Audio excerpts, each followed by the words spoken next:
Born in 1867, Gustav Klimt was an artistic dissident against the Academy, a pioneer of modern art, and the most prominent member of the Vienna secession. Klimt, who was educated at the School of Arts and Crafts in Vienna, spent his early career as a conventional artist. After his art caused a series of scandals in Vienna, he split from both the established artistic circles for good. He enjoyed international success as a modern artist, while in Austria, he financially sustained himself as a portraitist. Gustav Klimt's artworks marked the transition from academic conventions that were followed for centuries towards more abstract art. With his use of flat backgrounds, repeating ornamentation, and patterns, he was opening the path for the more experimentally oriented artists. The Kiss is one of the most beloved Gustav Klimt's artworks, finding itself reproduced on every conceivable product sold to humans in the 21st century. The painting everyone adores today was finished by the artist in 1908. After Klimt and some other artists made the split within the arty defiant group of secession, they organized the first Kunstschau in June 1908. The exhibition included some of the younger artists and 16 of Klimt's artworks, but the Kiss was at the center of the attention. After the exhibition, the painting was acquired by the Ministry of Education for the Moderne Galerie. Gustav Klimt's artworks in general show admiration for female beauty, but also a certain distance between the genders and the troubled sexual relations between them. The man's face cannot be seen while holding the woman up with hands clasped around her face in a gesture of tenderness. The woman is turning away from his embrace, offering the man only her cheek for a kiss. Her hands look almost as if she were trying to pull away from the embrace. Klimt used symbolic and erotically charged ornament, like the streams of gilded spermatozoa-like ornament on the lower right side, indicating the moment of climactic ecstasy has just passed. In 1894, together with Franz Mach, Klimt received a commission for a series of paintings for the University of Vienna's Great Hall. Klimt's part of the commission included 3 paintings: philosophy, medicine, and jurisprudence, representing different faculties. At the time they were presented to the public, all of them brought negative criticism to Klimt. Unfortunately, the paintings were deliberately destroyed by SS troops in the Second World War. Philosophy disturbed the critics with its depiction of men and women drifting in a trance. Though rejected in Vienna, it won the gold medal on its first showing in Paris at the World Fair in 1900.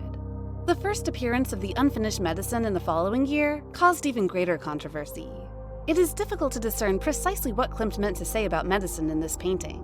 The mass of human bodies and elderly figures point to human suffering, but our main focus is on the 2 female figures at the bottom and top left. The traditional symbol of the serpent suggests that the woman at the bottom is the personification of medicine. The naked woman on the left draws us into her groin as she opens her arms in a parody of crucifixion. Jurisprudence, seen as a pornographic piece at the time, shows 3 women under the water in a sea world, with long hair that flows beneath their shoulders. The painting is filled with dark emotion through every turn with the artwork, especially with the octopus seizing the male in the foreground, leaving the women to be frightened. Another type of woman, which was also a standard theme of symbolist painters, was the archetypal figure of the femme fatale. Among the approximately 4,000 graphic works left behind by Gustav Klimt are numerous highly erotic female depictions, which earned the artist the reputation of an eroticist. The majority of them were neither exhibited during his lifetime, nor were they intended to be sold. They primarily served as studies for paintings, and are a testament to his almost obsessive exploration of the essence of the feminine.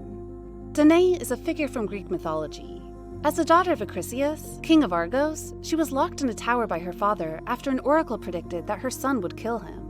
The prophecy was fulfilled after Zeus visited Danae in the form of a golden shower and impregnated her. Danae soon gave birth to Perseus, who killed Acrisius with a discus by accident. As is common for Gustav Klimt's artworks, he uses the veil of mythology to mask an essentially erotic scene. The viewer is put by Klimt in the role of a voyeur. We are put claustrophobically and intimately close to the sleeping woman, while she is being impregnated by the shower of erotically charged golden ornament. In the Secession Building in Vienna, together with a monumental polychrome sculpture by Max Klinger, this mural was completed in 1902. Klimt made it a celebration of the famous German composer Ludwig van Beethoven. Originally intended for the 14th Vienna Secessionist exhibition only, the frieze was painted directly onto the walls and is on permanent exhibition today. The frieze illustrates the human desire for happiness in a suffering and uncontrolled world, in which human beings struggle with external evil forces and internal weaknesses, as represented in the symphonic masterpieces of Beethoven. The viewer follows the journey of discovery in a spectacular visual and linear fashion. The frieze begins with a floating female genie searching the earth, before introducing the sinister-appearing storm wind giant, Typhon, his 3 Gorgon daughters, and other images representing sickness, madness, death, lust, and debauchery, displayed above and to the right. Then appears a knight in shining armor, offering hope due to his own ambition and sympathy for the suffering humans. The journey concludes with the discovery of joy, as celebrated in Beethoven's Choral Symphony No. 9 by means of the arts, with serenity portrayed in the close embrace of a kiss. Thus, the frieze explores psychological human yearning, satisfied only through individual and collective searching in the beauty of the arts, coupled with love and companionship.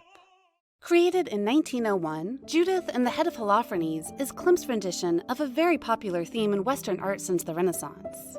The first version of Judith is an archetypal femme fatale, found in many of Klimt's later works, serving as a symbol of female erotic triumph over aggressive male dominance. The biblical character Judith holds the head of the decapitated Assyrian general, Holofernes, but Klimt is clearly dismissive of the narrative.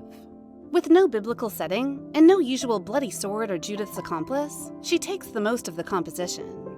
Judith's face exudes a charged blend of pleasure and perversion, seductively gazing out of the painting. The model for Judith was the Viennese socialite, Adele Bloch-Bauer, the subject of 2 other portraits completed in 1907 and 1912, and also for Gustav Klimt's artwork of Pallas Athena.